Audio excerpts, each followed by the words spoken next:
narrative about what needs to be done as a society.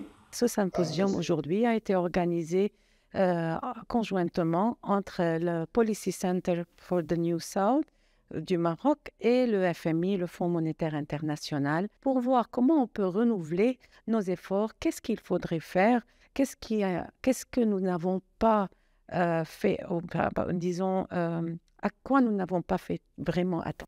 Qu'est-ce qui manque dans nos discussions, parce que ça fait depuis 2011, on a beaucoup travaillé, on a beaucoup de dialogue avec les pays membres, mais en même temps, on a aussi fait des conférences à Amman en 2014, ensuite à Marrakech en 2018. On a publié un livre sur ce sujet, mais on a besoin de renouveler ces efforts. Ce symposium se tient sur le thème de l'inclusion sociale dans la région du MENA. Essayer de présenter que la région du MENA est très diverse. 24 pays, ce sont évidemment un ensemble, c'est un ensemble où il y a nécessairement des formes économiques, des institutions, des situations sociales très différentes d'un pays à un autre. Mais du point de vue de l'analyse des réformes, cette région a entamé des processus de réforme depuis pratiquement une trentaine d'années, si ce n'est pas plus.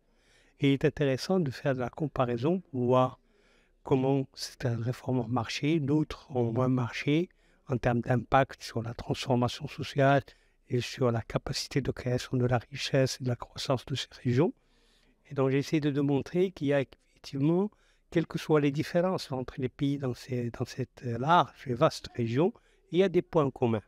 C'est que les économies n'avancent pas aussi rapidement que dans le reste du monde, même s'il y a des différences de croissance à l'intérieur de la région du MENA. Et au-delà de ce constat, les derniers chocs et crises que nous avons connus, la pandémie, le changement climatique et le troisième choc de la guerre de l'Ukraine, ont impacté grandement la capacité des décideurs politiques et des politiques publiques à faire face à ces enjeux. Donc il y a des économies qui ont été plus résilientes que d'autres parce qu'elles ont mis en place un certain nombre de dispositifs pour absorber ces chocs extérieurs.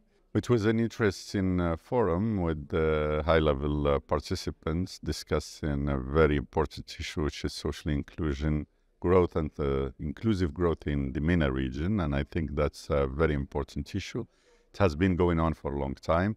Of course, the debate is again about like what kind of social contracts exists within the Arab world. I mean, like there has been talk about this kind of social contracts for quite a few years, but now it's all again on the table.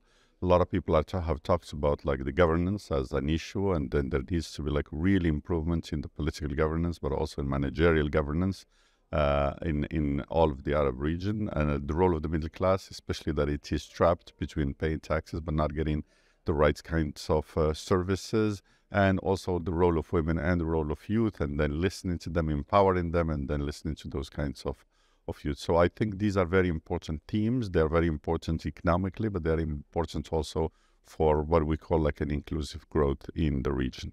Vous savez, nous avons les assemblées annuelles de 2023 qui vont se tenir à Marrakech en octobre, et nous sommes très heureux de cet événement qui aura lieu au Maroc et qui va réunir des milliers de personnes, des